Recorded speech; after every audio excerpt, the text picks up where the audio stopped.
Pemirsa, figur kandidat cawapres disebut-sebut punya posisi tawar yang lebih terhadap capres untuk meraup suara publik khususnya di kalangan milenial dan juga generasi Z. Karena dalam sejumlah lembaga survei terbukti nama potensial cawapres punya penggemar di kalangan anak muda. Kita akan diskusikan bersama dengan pengamat politik Adi Prayitno dan pegiat media sosial sekaligus founder Drone Emprit Ismail Fahmi. Selamat pagi Mas Adi, Mas Fahmi. Selamat pagi. Selamat pagi, Mas. Baik, terima kasih sudah bergabung bersama kami di Metro Pagi Prime Time. Sebelum saya tanya analisa ke Mas Adi, saya ingin tahu lebih dahulu di Mas Fahmi. Belakangan nama-nama yang paling sering muncul di media sosial untuk bursa bacawa pres gitu ya, itu siapa saja Mas Fahmi? Jadi kalau kita lihat dari media sosial yang paling sering muncul, tadi mirip seperti yang dibilang Pak Jokowi tadi kan, ada Pak Prabowo, kemudian Erick Thohir ini paling tinggi. Erick Thohir paling tinggi. Kemudian juga ada sempat disebut juga ada Ridwan Kamil juga, Pak Erlangga, dan seperti disampaikan Pak Jokowi tadi juga sangat sering muncul. Tapi terutama yang jadi pasangan yang sering kita lihat sejak awal itu seperti Erick Thohir, karena di tim media sosial saya lihat itu sangat tinggi. Tim media sosial dari awal itu sudah seperti setting ya, bagaimana Ganjar itu dengan Erick Thohir. Nah, begitu Ganjar naik, Erick Thohir menjadi seolah-olah menjadi pasangan yang seperti sudah menjadi default lah, kira-kira seperti itu yang kalau kita lihat di media sosial. Oke, kalau tone-nya bagaimana Mas Fahmi? Yang paling banyak dibicarakan lah Erick Thohir, tapi kalau tone-nya seperti apa? Jadi kalau kita lihat percakapan PAN banyak dibangun oleh buzzers ya. Jadi kalau dilihat dari buzzers ini, mereka cenderung positif kalau melihat itu. Dan Erick Thohir ini misalnya banyak sekali event-event yang seperti sudah disiapkan, misalnya dengan acara NU ya 100 tahun kemarin. Kemudian juga meskipun dalam kondisi yang sangat negatif terkait dengan Piala Dunia itu ya, U20, itu pun juga sangat dibangun tone yang sangat positif ya. Bagaimana Erick Thohir kemudian datang ke FIFA di sana, negosiasi bolak-balik, kemudian hasilnya juga meskipun tidak berhasil sukses 100%, tapi lumayan hasilnya. Dan kemampuan untuk membangun narasi ini sangat terasa ya dibangun. Kan kadang-kadang netizen tidak tahu ya siapa yang menjadi pasangan ya. Mereka akan mengikuti apa yang terjadi di media sosial seperti di setting dari narasi-narasi yang ada ini. Baik. Dari paparan Mas Fahmi, saya coba tarik ke Mas Adi. Disampaikan tadi oleh Mas Fahmi yang paling banyak dibicarakan di media sosial dan tone-nya positif adalah Erick Thohir untuk di bursa bacawa pres, Mas Adi. Kalau analisa Anda bagaimana? Apakah memang sesuai dengan yang beredar dengan survei-survei yang muncul belakangan ini, Mas Adi? Ya, pertama secara prinsip kenapa posisi cawapres itu dianggap penting dan menjadi kunci, bahwa di 2024 nanti itu belum ada kandidat capres yang bisa mencapai angka psikologis 60%. Jadi 3 nama besar yang muncul dalam survei itu misalnya Anies Baswedan, Ganjar Pranowo, dan Prabowo Subianto adalah mereka yang sampai saat ini popularity dan elektabilitasnya masih di bawah 30%. Itu artinya cawapres adalah kunci. Bahkan kalau mau jujur sebenarnya 2024 itu adalah pilpresnya para cawapres. Jadi tidak mengherankan kalau kemudian bahwa bursa cawapres itu menjadi satu hal yang penting yang selalu dibicarakan, termasuk cawapres di kalangan milenial. Yang kedua, kalau bicara tentang cawapres di kalangan milenial, ini tentu tidak terlepas dari bias popularity yang dimiliki oleh berbagai nama kandidat itu. Kalau dari data-data survei yang kita punya, misalnya yang paling penting dan paling urutan atas itu adalah Ridwan Kamil, gitu ya. Kemudian disusul Sandiaga Uno, ada Erick Thohir, ada kemudian AHY, ada Kofifa, bahkan di situ agak muncul juga nama Pak Andika Perkasa misalnya.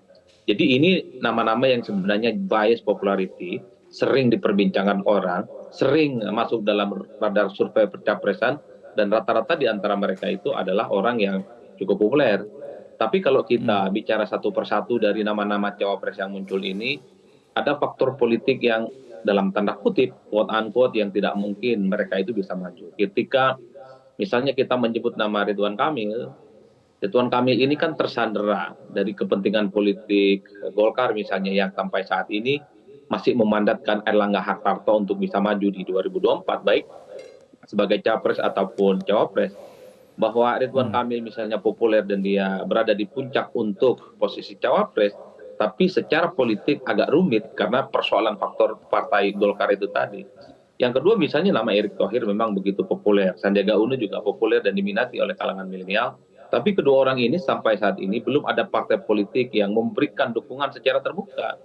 Jadi sekalipun ada yang minat untuk berpasangan dengan Erick Thohir ataupun Sandiaga Uno, belum tentu juga pasangan capres tertentu minat.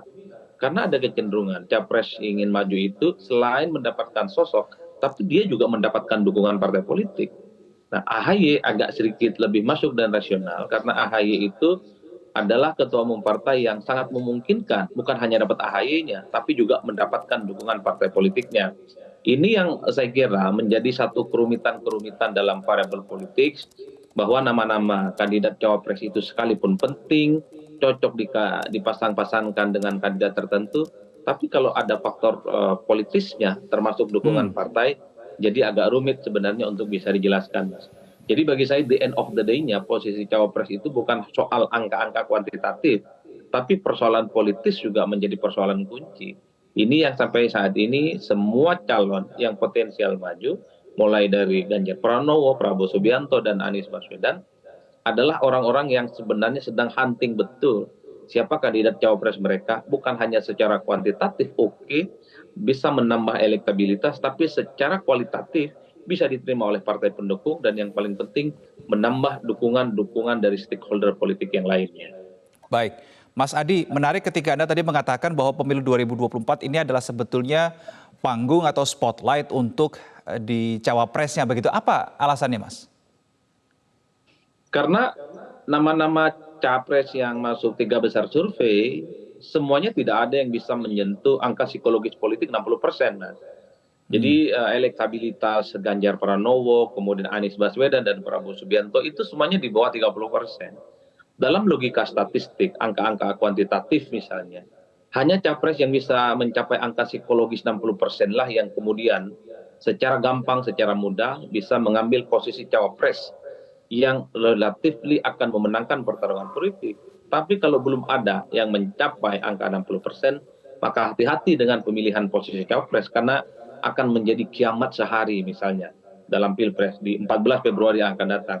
Contoh misalnya kalau kita simulasikan, Ganjar Pranowo, kalau cawapresnya adalah nama-nama yang tidak populer, tidak memiliki elektabilitas yang tinggi, juga akan turun elektabilitasnya, bahkan cenderung stagnan. Begitupun Prabowo Subianto ataupun Anies Baswedan. Kalau dipasang-pasangkan dengan orang yang elektabilitasnya tidak signifikan, tidak memberikan insentif politik elektoral, dan itulah yang saya selalu mengatakan di berbagai kesempatan.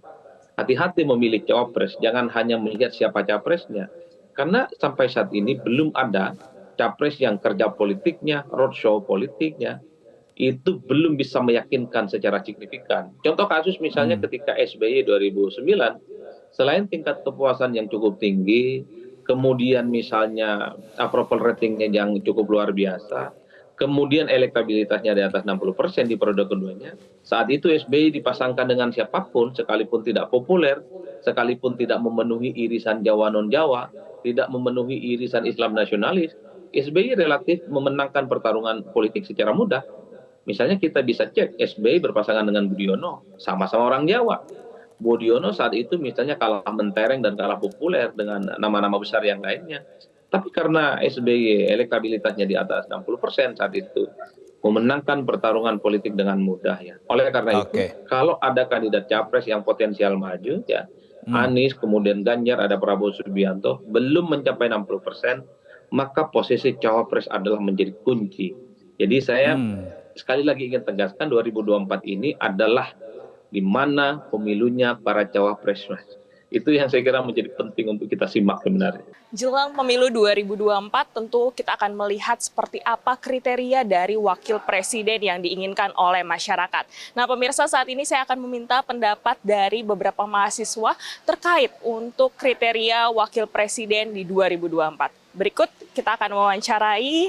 Ya, selamat pagi Kak. Selamat pagi. Saya Dengan siapa? Rodrigo Axel Ganendra. Baik, Kak, boleh diceritain kira-kira kriteria untuk wakil presiden untuk 2024 seperti apa?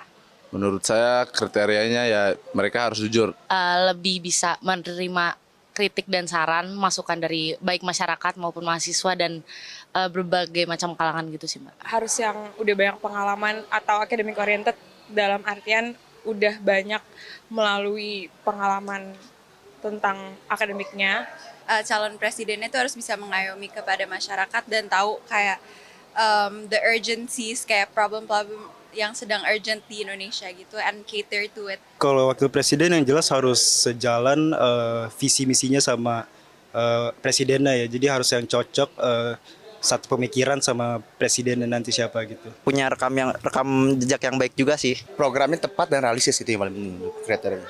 Selain itu, kira-kira harapannya nih Kak di pemilu 2024 ini yang harus mengingat dari 2019 tentu kan ada catatan-catatan tertentu. Kira-kira seperti apa nih harapannya di 2024? Dihitung vote-nya tuh lebih sistematis agar tidak ada kericuan lagi. Perpecahannya tuh bisa lebih minim lagi.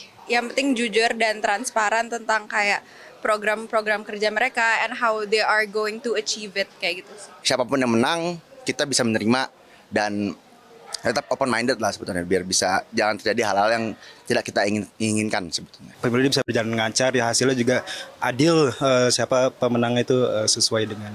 Pemilu tahun ini bisa berjalan baik, lancar. Pemilu tahun depan itu lebih terkontrol, terus tetap balik lagi ke prinsip awalnya yaitu lu berjurdil sih Mbak. Nah, pemirsa, itu adalah catatan-catatan yang diharapkan dari masyarakat ataupun dari para mahasiswa. Semoga aspirasi ini bisa menjadi salah satu pembanding ataupun semoga bisa menjadi harapan bagi wakil presiden yang nantinya akan dipilih ke depannya pada 2024. Dari Depok, Bianca Sumendap, Syahdam Arrahman melaporkan untuk Media Group Network. Kita sudah dengarkan beberapa pernyataan ya, beberapa pendapat dari warga milenial Indonesia terkait dengan pemilu 2024 dan saya akan tanyakan langsung bersama dengan narasumber saya pagi hari ini. Ada Mas Adi Praitno, pengamat politik, dan ada Mas Ismail Fahmi, pegiat media sosial. Saya ke Mas Fahmi terlebih dahulu. Terkait dengan konten, Mas Fahmi, yang paling sering dibicarakan oleh warganet terkait dengan bursa bacawa pres ini, apa saja Mas Fahmi? Ada tidak yang sesuai dengan yang sudah disampaikan tadi beberapa masyarakat yang sudah kami wawancarai? Nah, kalau kita lihat para milenial netizen itu ya, mereka kan banyak juga ada di TikTok, ya. Di TikTok banyak sekali, kemudian juga dan percakapan-percakapan yang kira-kira bisa membuat viral itu biasanya percakapan yang sifatnya receh gitu kalau di media sosial. Ya, misalnya bagaimana mereka berinteraksi dengan masyarakat, kemudian kegiatan-kegiatan yang sifatnya bahkan mungkin tidak terlalu kelihatan terkait dengan performance seperti yang disampaikan tadi ya. Tapi ini kan media sosial ya. Bagaimana sesuatu yang sifatnya viral, sesuatu banyak dibicarakan, itu kan sifatnya yang kontroversial, sifatnya menyentuh perasaan ya. Bagaimana mereka bisa menyentuh dan menyapa para milenial, itu yang akan menghasilkan engagement yang sangat tinggi. Kalau hal-hal yang sifatnya seperti disampaikan tadi cukup bagus sebetulnya ya, milenial itu cukup maju mereka berpikir. Tapi konten-konten yang terkait dengan misalnya bagaimana menyelesaikan program, bagaimana punya visi tentang keadilan dan seterusnya, itu tidak terlalu menarik untuk menjadi percakapan di media sosial. Nah, di sini saya kira akan menjadi tantangan buat para cawapres bagaimana mereka menggabungkan itu antara hal-hal yang sifatnya esensial. Jadi ini kan menjadi satu metode untuk meningkatkan literasi ya, tingkat pengetahuan pemilih.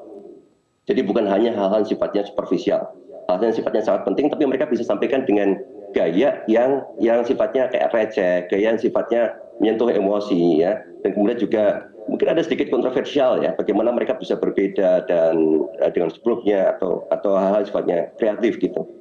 Saya kira seperti itu yang menjadi tantangan itu nantinya. Oke, bagaimana caranya substansinya tetap terjaga sesuai dengan yang tadi sudah diperbincangkan atau yang disampaikan oleh sudah kami wawancarai, tetapi kemasannya ya, Mas Fahmi, ini yang menjadi tantangan supaya bisa lebih diterima begitu. Sejauh ini kalau pantauan Anda dari teman-teman Drone Emprit juga, konten atau jenis packagingnya seperti apa yang paling banyak disukai oleh warganet, Mas Fahmi? Jadi misalnya kalau kita lihat, misalnya kalau Pak Erick Thohir itu kan kayak lagi di roasting ya sama komika gitu. Kemudian ketika dia berinteraksi dengan pemain bola kayak gitu ya, seperti itu tuh cukup menarik ya. Kemudian kalau Pak Sandiaga Uno, saya lihat itu cukup tinggi itu kan karena dari pilpres yang sebelumnya. dan itu merupakan modal. Jadi banyak aktivitas-aktivitas yang langsung terkait dengan masyarakat, dengan UMKM, terkait dengan wisata. Nah itu menjadi hal yang menarik karena mereka berinteraksi langsung dengan masyarakat di situ. Kemudian kalau Pak Ridwan Kamil ini yang menarik di antara semua cawapres secara individu itu beliau paling tinggi ya tingkat jumlah followernya, baik itu terutama di Instagram ya, banyak sekali netizen yang dia sangat suka dengan dia, dan yang lain itu sifatnya sama tim ya, bagaimana mereka memberikan engagement itu dibangun oleh tim media sosialnya. Nanti kalau Pak Ridwan Kamil ini sebagai individu itu bagaimana membuat konten, kemudian berinteraksi dengan netizen di dalam konten itu secara pribadi, ini sangat tinggi dan sangat menarik buat netizen itu. Oke, jadi apakah ini sangat memang penting bagaimana dengan konten, para cawapres itu mereka hadir bukan hanya sebagai dalam bentuk tim ya, kalau saya lihat memang ada tim buzzers-nya, tim media sosialnya, tapi sebagai individu mereka bisa berinteraksi langsung dengan netizen, ini sangat penting itu. Oke, baik. Jadi tidak hanya sekedar memposting, tapi juga sekaligus berinteraksi begitu ya dengan netizen, dengan cara mungkin salah satunya adalah dengan membalas komen-komen yang ada di media sosial mereka, bukan malah mematikan fitur komennya ya, Mas Fahmi. Tapi apakah betul memang dengan memposting konten-konten tersendiri itu adalah salah satu cara, mungkin tidak hanya untuk menaikkan popularitas atau seperti apa, tapi hanya yang penting ini ada di top of mind masyarakat, dalam hal ini adalah warga milenial begitu Mas Fahmi? Memang kalau kita lihat ya dari elektabilitas itu pertama mulai dari mereka harus dikenal dulu kan ya. Kalau mereka tidak ada di dalam pembicaraan ya bagaimana kemudian orang akan memilih. Maka penting sekali di media sosial itu menjadi top of mind, di media sosial itu menjadi bahan percakapan, pembicaraan gitu. Ini tahap awal ya. Kalau ini tidak dibangun, meskipun punya program yang sangat bagus, meskipun dia itu seorang yang pendidikannya tinggi kayak gitu, tetapi nggak dikenal atau kontennya terlalu serius, jadinya kan nggak kemana-mana juga. Ini kalau kita lihat dari media sosial di sini. Nah kalau di survei mungkin agak berbeda ya, seperti Mas Adi Praitno sendiri ceritakan, survei itu lebih, kalau saya lihat itu lebih bagaimana di daerahnya masing-masing, bagaimana dari sisi dukungan mungkin dari terkait dengan ideologi dari partai dan seterusnya itu lebih kena di masyarakat ketika disurvei. Meskipun orang yang sangat terkenal di survei itu belum tentu di media sosial dia paling tinggi lah dipercakapkan gitu. Makanya dua hal yang agak berbeda sehingga banyak dari baik capres maupun cawapres mereka mencoba menggunakan media sosial itu untuk memperkenalkan. Harapannya adalah ketika mereka menjadi viral, menjadi top of mind, itu kan biasanya kalau khususnya kayak di Twitter ya, TikTok itu mudah sekali viral. Twitter itu dia memiliki trending topic dan biasanya media itu mengambil sumber berita itu kan dari media sosial ini. Kemudian masuk ke televisi, masuk ke media-media lain, pemberitaan, akhirnya apa? Itu akan masuk ke grassroots. Ya, harapannya seperti itulah kira-kira. Jadi tidak menggambarkan di media sosial itu merupakan mereka yang akan terpilih, tapi saya melihat media sosial itu adalah tempat untuk memperkenalkan, tempat untuk mempromosikan siapa yang paling aktif di situ. Dia punya potensi, belum tentu pasti potensi kemudian lebih dikenal. Oke, karena memang ada tingkatannya ya, popularitas, akseptabilitas, baru elektabilitas. Saya ke Mas Adi Prayitno. Mas Adi Prayitno, bulan Februari kemarin, Koordinator Divisi Sosialisasi dan Partisipasi Masyarakat KPU RI Agus Melas ini mengatakan bahwa di pemilu 2024 ini 53-55% pemilihnya adalah mereka yang berusia di bawah 40. Ini yang masuk di usia milenial dan juga generasi Z begitu ya. Nah Mas Adi, kalau Anda melihat hal ini, memenangkan hati milenial dan generasi Z ini adalah menjadi kunci juga untuk kemenangan begitu. Bagaimana Anda menyoroti hal ini Mas Adi? Kalau kita melihat dari argumen-argumen yang ditampilkan tadi oleh Metro ya, ketika ditanya kepada Gen Z soal siapa kira-kira kandidat cawapres yang dinilai potensial dan disukai oleh mereka, sebenarnya yang sangat kelihatan itu hanya dua faktor, faktor psikologis dan faktor rasional. Faktor psikologis itu misalnya bahwa seorang kandidat itu dia harus mampu tampil sebagai sosok yang pemersatu, dia harus jujur dan dia harus open minded. Itu dalam studi perilaku politik itu disebut sebagai pemilih yang berbasiskan psikologis. Jadi yang ingin dilihat itu adalah bagaimana pemilih secara psikologis melihat kandidat yang menurut mereka sangat mungkin disukai karena faktor-faktor psikologis tadi, Mas. Jadi kejujuran itu menjadi faktor utama yang saya kira memang secara kualitatif menjadi penting di kalangan Gen Z dan kalangan milenial, termasuk misalnya soal seorang kandidat itu harus open minded. Itu menunjukkan bahwa siapapun nanti yang ingin maju sebagai kandidat cawapres memang harus terbuka, lebih moderat, lebih santai, dan kemudian menurut mereka itu lebih humanis, sehingga antar voters kalangan milenial, kalangan Gen Z, kemudian dengan para kandidat itu merasa lebih interaktif dan lebih merasa dihargai. Karena begitu banyak nama-nama yang populer ya, yang seringkali disebut punya potensi maju itu tidak terlampau interaktif ketika membalas komen-komen dan fitur-fitur yang kemudian antara voter dengan pemilih itu bisa berinteraksi secara nyaman. Tapi yang kedua itu yang menurut saya ada temuan yang saya kira ditampilkan tadi ketika begitu banyak yang diwawancara itu adalah mereka yang melihat faktor kinerja. Ini adalah faktor rasionalitas. Jadi Gen Z dan milenial ini adalah mereka yang menggunakan pola pikirnya, menggunakan otaknya, menggunakan agasannya sebagai preferensi dalam menentukan pilihan politik. Oleh karena itu bagi saya menjadi penting siapapun nanti kandidat cawapres ataupun cawapres yang ingin maju, ternyata sentimen yang berbasiskan sentimen sosiologis seperti suku, seperti agama sebenarnya tidak terlampau muncul dalam benak perilaku para kalangan milenial ini. Jadi kalau mau disasar, kalau mau dipilih, kalau mau dikapitalisasi adalah sentimen-sentimen yang berbasiskan logika-logika yang bersifat psikologis dan angka rasional. Saya kira itu yang memang harus fokus, Mas. Ternyata kalau kita melihat di kalangan anak muda milenial ini, isu agama nggak terlampau penting. Isu-isu etnisitas tidak terlampau penting, isu-isu suku juga tidak terlampau penting gitu. Oleh karena itu saya kira fokusnya adalah faktor kinerja, faktor psikologis seperti soal kejujuran, kemudian dia responsif dan bisa memberikan resultante yang cukup positif kepada voter sebagai pemilih. Nah, jadi saya kira ini inline dengan angka-angka kuantitatif data-data survei bahwa pemilih kita memang saat ini cenderung meningkat di mana preferensi rasional dan preferensi psikologis. Jadi preferensi psikologis itu didapatkan karena pengetahuan mereka terkait calon baik capres dan cawapres yang kemudian mereka cari, mereka tracking di media mainstream gitu seperti TV, seperti koran dan radio, dan melalui media-media sosial seperti IG, lewat Twitter dan seterusnya dan seterusnya. Saya kira ini adalah satu metodologi kawin silang yang sebenarnya menemukan satu titik temu di mana pemilih kita saat ini sebenarnya tidak terlampau peduli, tidak terlampau penting menggunakan aspek-aspek yang berbasiskan sosiologis itu tadi, suku, agama, ras dan seterusnya dan seterusnya. Jadi mainnya di faktor psikologis yang menggunakan bagaimana pentingnya media sosial dan media mainstream dan faktor rasionalitas tadi, kinerja, rekam jejak, track record dan seterusnya dan seterusnya. Baik, terima kasih Mas Adi Prayitno, pengamat politik, dan Ismail Fahmi, pegiat media sosial sekaligus founder Drone Emprit, sudah bergabung bersama kami di Metro Pagi Prime Time dan juga berbagi sudut pandang pada pagi hari ini. Selamat beraktivitas Mas Adi, Mas Fahmi. Selamat pagi.